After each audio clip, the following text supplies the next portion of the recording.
da Sicilia 24, questi titoli di oggi.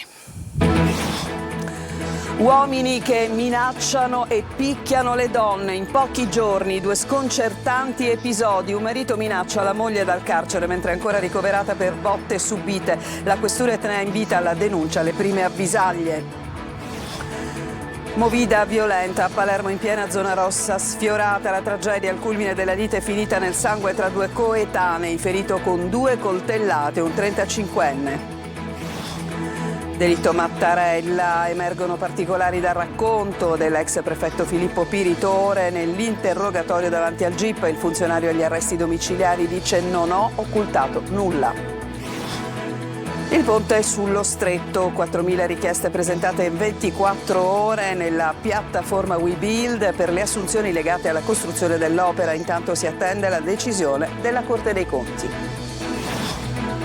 Catania, la fortezza medievale di Torre del Vescovo in pieno centro, trasformata in una vera e propria discarica abusiva.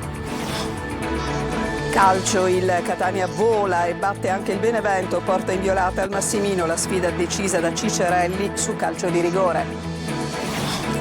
Serie C, il Trapani vince 2-1 al Provinciale contro l'Audace Cerignola, 3 punti preziosi per la panchina di Aronica, respira anche il Siracusa.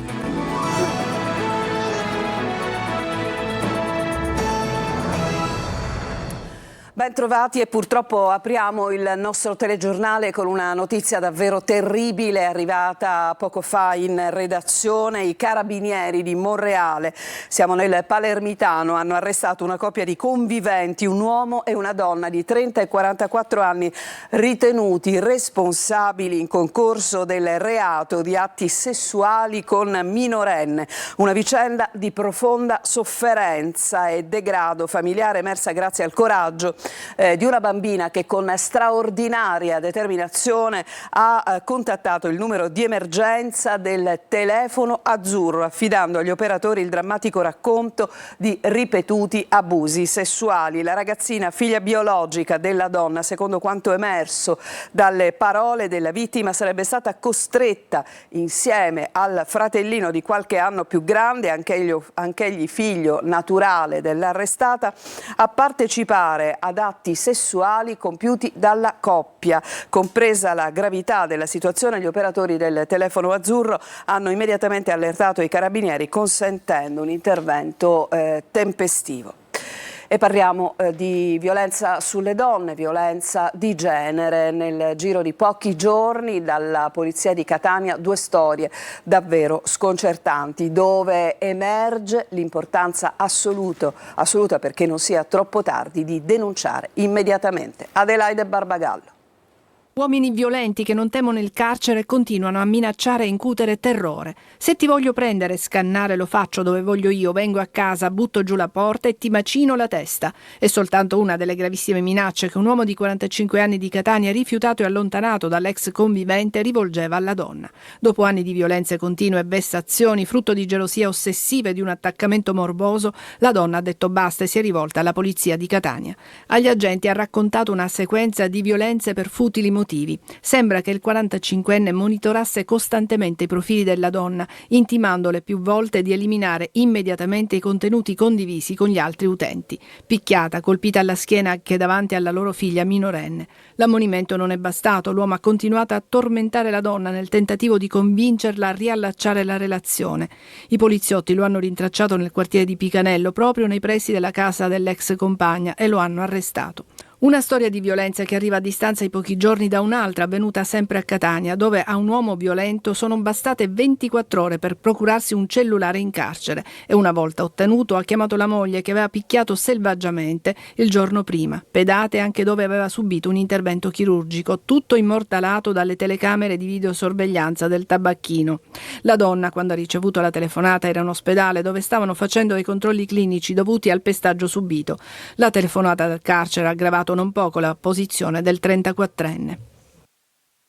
Movida violenta a Palermo, è tutto all'interno delle zone rosse, dunque anche con le zone rosse non si ferma questa scia di violenza che ha portato nel fine settimana anche a un ennesimo accoltellamento. Sentiamo. Accoltellato nella notte a Palermo, in piena zona rossa. Un 35enne ricoverato all'ospedale Villa Sofia. L'uomo non è in pericolo di vita. Nulla tiene dunque rispetto alla deriva di violenza in città, dove spuntano i coltelli a segnare nel sangue liti scoppiate spesso per futili motivi. Alle 3:30 in via Chiavettieri, uno dei baricentri della movida palermitana, ricadente in una delle zone predisposte dal prefetto di Palermo Mariani per evitare nuovi episodi come quelli che hanno portato alla morte di Paolo Taormina, 2 fendenti sono stati sferrati contro la vittima, uno dietro il collo, l'altro al braccio, durante una lite. A ferire l'uomo un coetaneo con piccoli precedenti penali che sarebbe stato già identificato. La polizia che conduce le indagini sta cercando di ricostruire l'esatta dinamica dell'aggressione, ascoltando alcuni testimoni e acquisendo anche i filmati delle telecamere di videosorveglianza della zona, dove per la paura si è scatenato il fuggi generale. Al delitto Mattarella emergono particolari dal racconto dell'ex prefetto Filippo Piritore nell'interrogatorio davanti al GIP. Si dichiara però del tutto innocente e dice: io non ho occultato nulla. Sentiamo Orazio Longo. Teso, nervoso, Filippo Piritore, l'ex funzionario che secondo l'accusa nell'inchiesta sull'omicidio di Piersanti Mattarella, coordinata dalla Procura di Palermo, mentendo avrebbe contribuito a fare perdere le tracce del guanto destro in pelle lasciato il 6 gennaio del 1980 nella Fiat 127 usata per la fuga da uno dei killer. Durante l'interrogatorio davanti al GIP ha vuoti di memoria ma si professa del tutto innocente. Entro in uno stato di confusione e ansia, spiega l'ex prefetto, che tramite i suoi legali ha annunciato il ricorso contro la misura degli arresti domiciliari. Avrò detto una cosa interpretata male, dice ancora, ma non ho occultato nulla. Secondo la ricostruzione fatta ai PM nel 2024, il funzionario aveva detto di avere dato il guanto a un agente della scientifica che lo avrebbe poi dato all'allora PM Piero Grasso, ma entrambi hanno smentito. Il giorno del delitto di 45 anni fa sono stato contattato a casa e mi sono recato sul posto dove era stata trovata l'autovettura. Non ricordo chi c'era, ma qualcuno era già lì, conclude Piritore. Ed ecco che torna il tema del depistaggio costante nei delitti eccellenti e nelle stragi di mafia, da Mattarella a Borsellino, quel depistaggio istituzionale incrociato da interessi criminali ed eversivi. Di questo è convinto anche Salvatore Butera, già consigliere e amico intimo dell'ex presidente della regione. Per lui, come per l'ex PM Agueci, la pista nera rimane un punto fermo nonostante le assoluzioni definitive. Dopo 45 anni si sta cercando con Lumicino la verità, ha detto Butera. Ora si scopre un depistaggio di cui tutti sospettavamo da anni. Forse ci sono altri depistatori. Quei legami tra Cosa Nostra, versione nera e pezzi deviati dello Stato, triste refrain di una storia politica e civile, ancora oggi piena di buchi. E c'è stato un lungo e complesso intervento nella notte per il soccorso alpino e speleologico siciliano per recuperare, insieme con la Guardia di Finanza, 2 persone ferite sul versante sud-est dell'Etna. L'allarme è partito da un escursionista ferito a una gamba. Mentre le squadre si stavano recando sul posto, un vigile del fuoco, calandosi da elicottero, si è precipitato nella stessa zona, provocandosi importanti traumi. 2 feriti sono stati soccorsi e imbarellati per essere trasportati verso valle. In piena notte è stato tentato il recupero da una parte di un elicottero della Marina Militare di Maristaeli utilizzando i visori notturni, conclusosi senza successo per l'incalzare del forte vento. Con la luce del giorno l'elicottero della Marina e quello dei Vigili del Fuoco hanno recuperato i soccorritori e i 2 feriti che sono stati trasportati all'ospedale Cannizzaro di Catania. Il ponte sullo stretto, mentre si attendono le decisioni della Corte dei Conti, la piattaforma WeBuild raccoglie oltre 4.000 istanze per le assunzioni legate alla costruzione dell'opera. Il servizio. 4.000 istanze per le selezioni di personale di WeBuild per il ponte sullo stretto di Messina è la risposta ai tanti giovani siciliani e calabresi dopo l'avvio delle procedure di assunzione da parte della società che dovrà realizzare la grande infrastruttura. Il sito ufficiale del gruppo ha registrato nelle ultime 24 ore ben 50.000 accessi.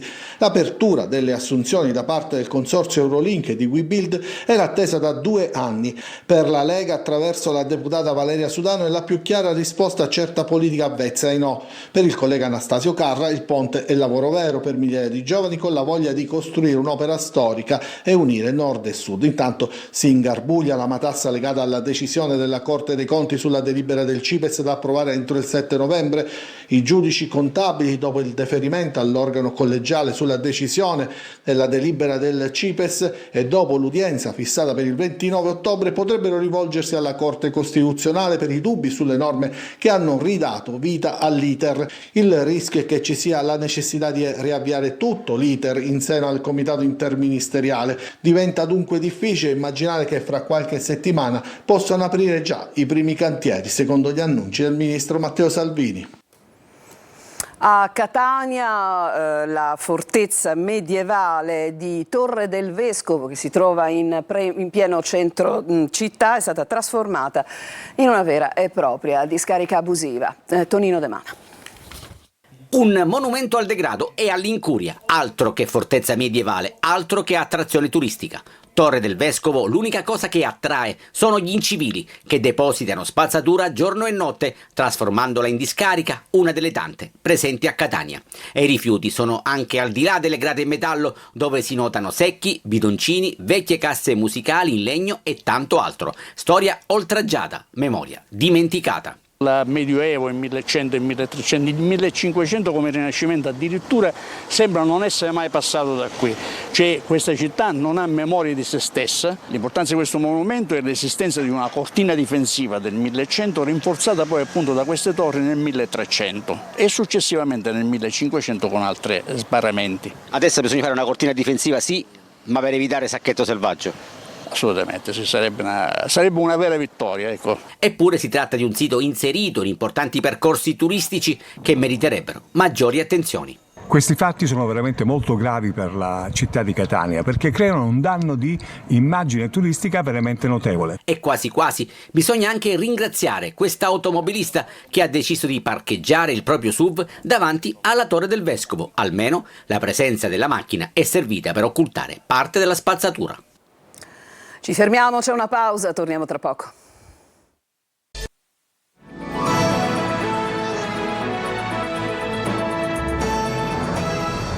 Siamo tornati in studio e dopo tanti anni di chiusura le vie dei Tesori hanno riaperto l'hangar per dirigibili di Augusta. Sono stati tantissimi i visitatori, ci racconta tutto Francesco Aloi. C'è chi lo definisce una cattedrale nel deserto. L'hangar per dirigibili di Augusta era chiuso da più di 10 anni e la curiosità di scoprirlo è tanta. Lei conosceva questo hangar? No, io in realtà no, e mio marito appassionato di storia sapeva di questo hangar e siamo venuti apposta da Catania per visitarlo oggi che è aperto. Da ragazzini ci si veniva a fare passeggiate e purtroppo piange il cuore a vederlo così ancora in questo stato. Speriamo che qualcosa si possa smuovere. Doveva servire per ospitare i dirigibili durante la Prima Guerra Mondiale, ma i lavori iniziati nel 1917 si conclusero 2 anni dopo la fine del conflitto. Ma ha ospitato 2 dirigibili, l'OS e l'N2, progettati dall'ingegnere Umberto Nobile. Questi 2 dirigibili hanno avuto poi lo scopo di fare rilevazioni meteorologiche. Una struttura che comunque è diventata un modello, l'unico hangar rimasto in Italia che ha resistito al tempo. Non lo ha buttato giù nemmeno il terremoto del 90. E infatti degli ingegneri giapponesi sono venuti a verificare la solidità della struttura stessa e studiarne i sistemi proprio per capire come è stato possibile che un edificio così antico ma costruito per l'epoca con sistemi straordinariamente all'avanguardia sia resistito al terremoto. La proprietà è del Demanio Marittimo che ha indetto un bando che scadrà l'11 dicembre, proprio per poter rendere sempre fruibile l'area. Intanto questo è stato il primo dei 3 weekend di apertura straordinaria. Lo aspettavano, questa riapertura era molto attesa dal territorio, con grande interesse e grande curiosità.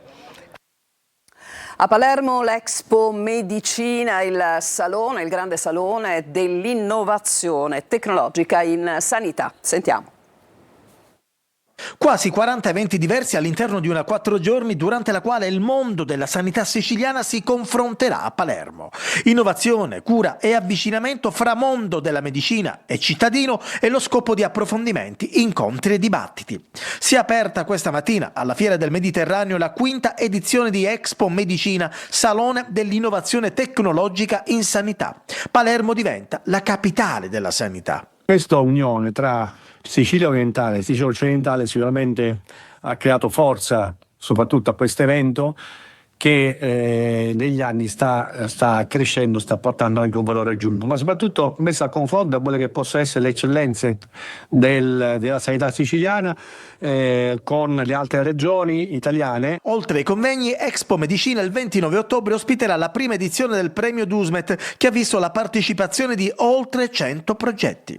A fare gli onori di casa il sindaco di Palermo. Pone attenzione a tutti i temi strategici della contemporaneità e tra questo ovviamente la sanità, che in Sicilia soffre di alcune criticità, espone certamente alcuni ritardi ai quali il governo regionale sta cercando di dare risposta. Previsto anche un Open Day della prevenzione, si avrà quindi la possibilità di effettuare visite specialistiche gratuite in numerose aree della medicina, con particolare attenzione alla diagnosi precoce e alla promozione di stili di vita sani. Ci fermiamo ancora, una breve pausa, torniamo con il calcio.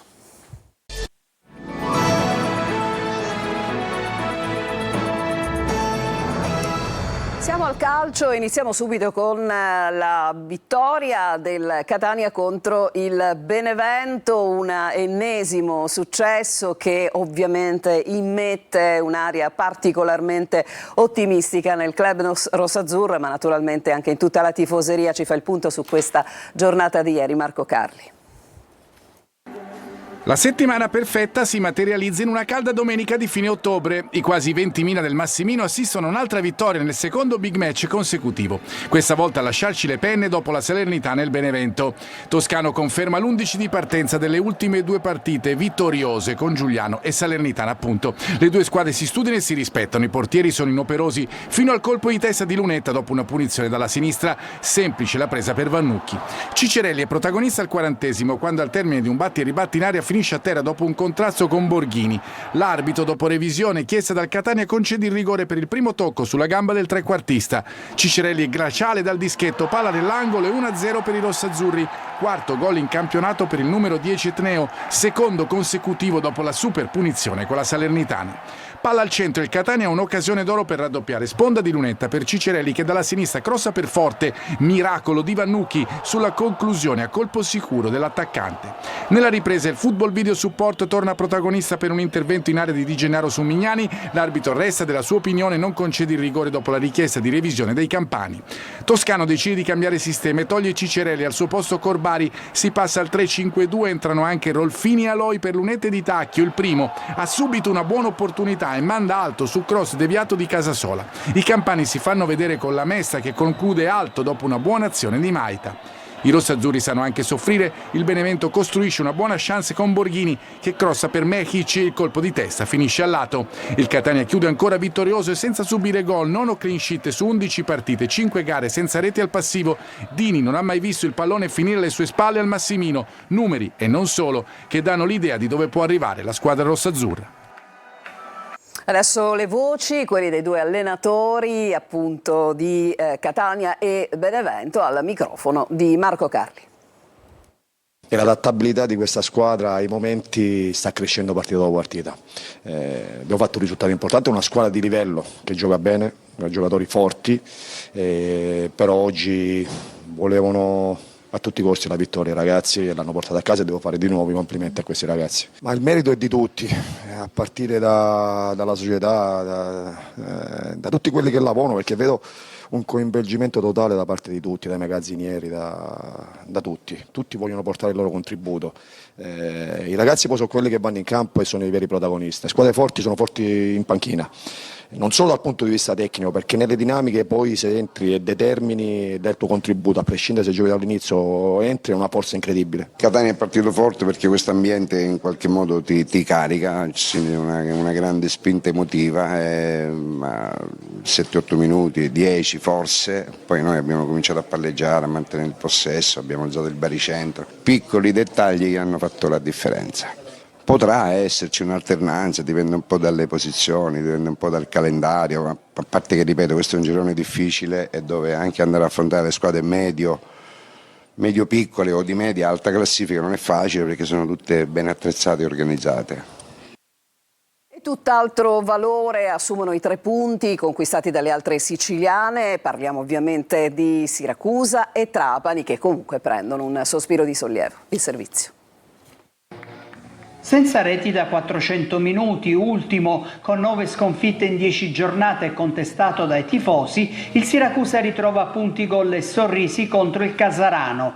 Azzurri più forti della sfortuna e del vantaggio di Chiricò, rimontato dal primo centro di Molina. Nella ripresa l'espulsione di Celiento è il migliore degli assist. Il Casarano sbanda, il Siracusa segna ancora con Di Paolo, Frisenna e Guadagni, colpendo anche 2 pali. Spettacolo al De Simone e autostima, quella che ci vuole per lasciare la coda della classifica. La panchina di Turati ritrova nuova fiducia, gli elogi alla squadra del presidente Ricci. Oggi comunque noi ci portiamo a casa questa vittoria che è fondamentale, probabilmente è stata una prestazione forse per la prima volta durante l'anno per 90 minuti del collettivo, senza che ci sia stato un calo né fisico ma soprattutto un calo di concentrazione. 3 punti anche per il Trapani al provinciale contro l'Audace Cerignola al quarto KO. 42 giorni dopo i Granata ritrovano la vittoria. Aronica salva la panchina, ma la prestazione non è piaciuta. Partenza brillante con i gol di Celeghin e Fischnaller, ispirati dai piazzati di Giron. Vitale riapre la gara e nella ripresa Granata con il fiatone, salvati dalle parate di Galeotti. Mercoledì secondo turno di Coppa Italia a Potenza contro il Sorrento. Ed è tutto, questa edizione di Sicilia 24 si chiude qui, vi lascio alla rassegna stampa curata da Luca Ciliberti e vi ricordo che il nostro telegiornale tornerà alle 14 su questa rete. A tutti una buona giornata.